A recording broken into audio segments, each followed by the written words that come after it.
warahmatullahi wabarakatuh. Kami dari kumpulan 10, kami akan membahaskan tentang teori ke-10 iaitu Career Social Constructive Theory Barbara Bessard and Vygotsky ZPD iaitu Zone of Proximal Development. Sedikit biodata mengenai Vygotsky.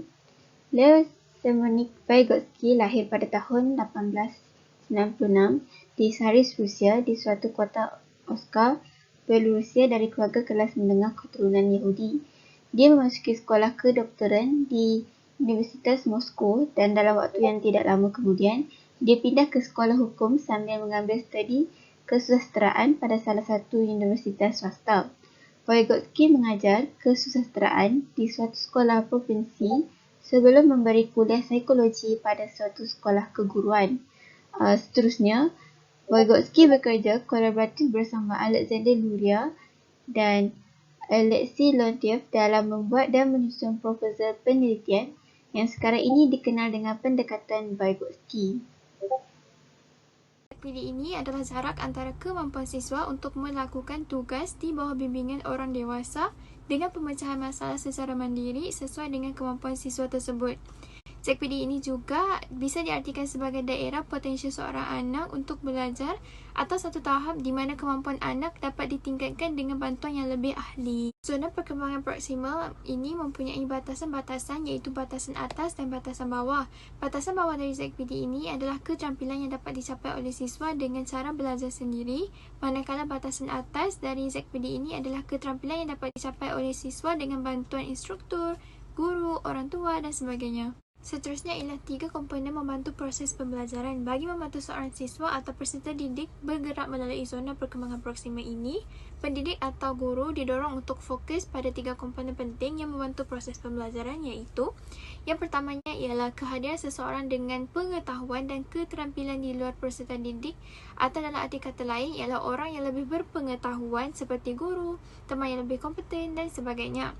Yang keduanya ialah interaksi sosial dengan tutor terampil yang memungkinkan pelajar untuk mengamati dan melatih keterampilan mereka. Dan komponen yang ketiga pula ialah scaffolding. Scaffolding ini berarti satu bahan bantuan pendukung atau kegiatan sokongan yang disediakan oleh guru atau rakan yang lebih kompeten bagi mendukung siswa saat dia dipimpin melalui zona perkembangan proksimal ini. Seterusnya terdapat juga beberapa konsep dalam zona perkembangan proksimal ini iaitu menurut Vygotsky, perkembangan kemampuan seseorang dapat dibedakan kepada 2 tingkat iaitu tingkat pertama ialah tingkat aktual dan tingkat kedua ialah tingkat perkembangan potensial. Tingkat perkembangan aktual tampak dari kemampuan seseorang untuk menyelesaikan masalah atau tugas-tugas tertentu secara mandiri, manakala tingkat perkembangan potensial pula adalah tampak dari kemampuan seseorang untuk memecahkan masalah yang dihadapinya dengan di bawah bimbingan orang dewasa seperti orang tuanya, guru ataupun teman yang lebih berkompeten.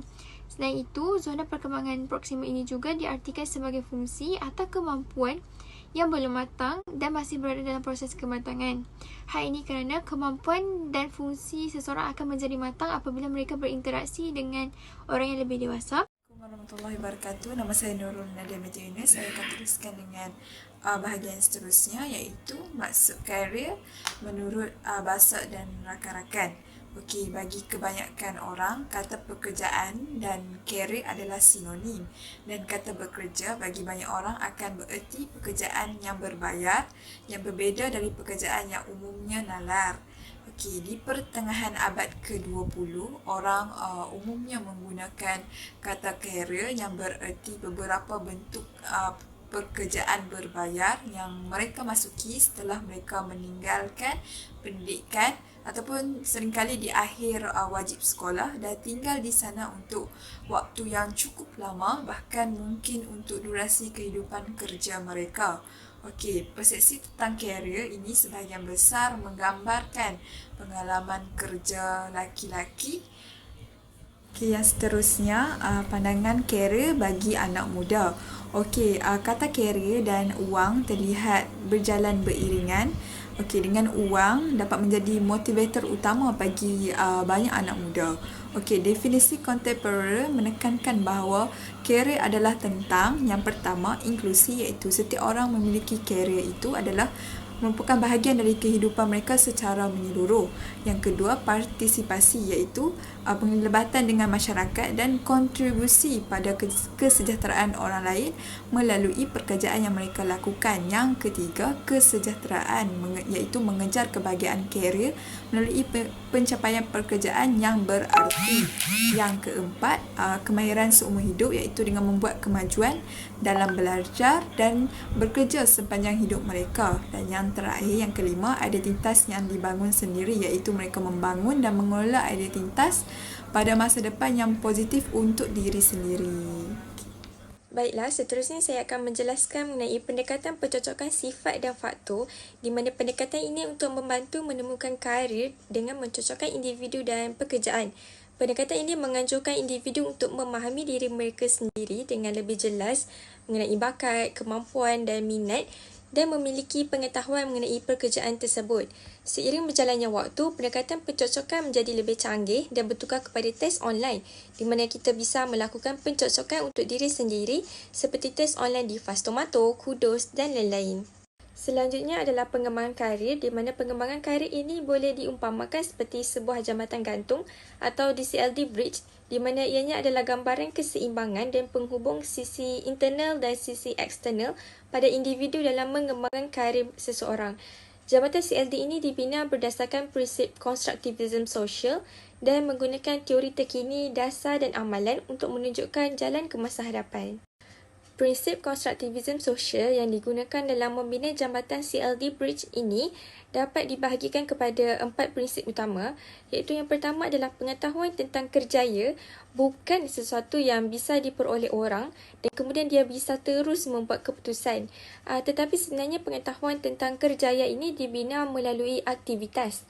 Selanjutnya, pengetahuan ini dibina dalam interaksi, diskusi dan perbincangan dengan orang lain, misalnya guru, orang tua, teman dan lain-lain. Dan akhir sekali, orang ramai sebenarnya membina pengetahuan karier ini dalam konteks sosial dan budaya mereka. Okey, selanjutnya ialah saya akan menerangkan tentang aspek pembelajaran dan pembangunan kerjaya CLD. Okey, yang pertama ialah tension and weak. Di kedua-dua belah jabatan itu terdapat dua ketegangan yang bertentangan. Jika mencapai keseimbangan, ia dapat berfungsi dengan baik. Di sebelah kiri kita dapat lihat ialah keperluan individu, manakala di sebelah kanan pula kita dapat lihat ialah keperluan masyarakat. Jadi di sini, siswa haruslah menyeimbangkan kedua-dua aspek dengan melakukan perkara sesuai dengan potensi yang dimiliki dan bisa memenuhi keperluan masyarakat sekeliling. Okey, yang kedua pula ialah encourage block. Okey, di kedua-dua belah jabatan ini terdapat blok yang berlabuh yang menghalang jabatan pada runtuh disebabkan oleh ketegangan yang menarik antara satu sama lain pada arah yang bertentangan. Okey, di sebelah kiri kita dapat lihat ialah career happiness, iaitu kebahagiaan karier, dan di sebelah kanan pula ialah career resilient, iaitu ketahanan karier. Jadi di sini kita dapat lihat bahawa siswa haruslah menyeimbangkan kedua-dua bahagian ini dengan memilih kerjaya yang sesuai dengan diri siswa agar siswa memperolehi kemampuan untuk berurusan dengan cabaran atau masalah yang dihadapi dalam bidang karier. Okey, yang ketiga pula ialah the cables. The cables ni ialah kabel yang mengekalkan ketegangan dan keseimbangan jabatan itu sendiri. Okey, di sebelah kiri kita dapat lihat ialah lifelong learning, iaitu konsep pembelajaran sepanjang hayat. Manakala di sebelah kanan pula ialah political awareness, iaitu keperluan masyarakat secara keseluruhan termasuk kerajaan dan majikan.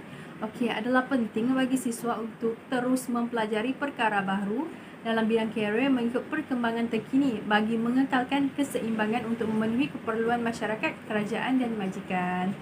Okey, yang keempat ialah the roots. The roots itu mewakili perkembangan teori terkini dalam kerja kerjaya. Okey, adalah penting bagi seseorang siswa untuk menyesuaikan diri dalam proses pembinaan kerjaya mengikut kemampuan diri dan belajar untuk mencapai sesuatu perkembangan dalam bidang kerjaya dengan bantuan orang lain. Okey, yang terakhir ialah the towers. Okey, the towers ni ialah menara yang menyokong jabatan di kedua-dua belah dan memastikan asas jabatan itu teguh dan menghalang jabatan itu daripada runtuh. Di sebelah kiri kita dapat lihat ialah active problem based learning, iaitu pengalaman aktif berasaskan masalah, manakala di sebelah kanan pula economical active adults, iaitu orang dewasa yang aktif secara ekonomi. Okey, seterusnya penerapan dalam pembelajaran. Terdapat 4 prinsip dasar dalam penerapan teori Vygotsky, iaitu yang pertama, belajar dan berkembang adalah aktivitas sosial dan kolaboratif. Yang kedua, ZPD dapat menjadi pemandu dalam menyusun kurikulum dan pembelajaran. Yang ketiga, pembelajaran di sekolah harus dalam konteks yang bermakna, tidak boleh dipisahkan dari pengetahuan anak-anak yang dibangun dalam dunia nyata mereka. Yang keempat, pengalaman anak di luar sekolah harus dihubungkan dengan pengalaman mereka di sekolah. Kesimpulannya, dalam konteks proses pengajaran dan pembelajaran, guru merupakan individu yang berpengalaman terhadap sesuatu konsep dalam pembelajaran dan berperanan untuk meningkatkan pengetahuan murid terhadap konsep tersebut.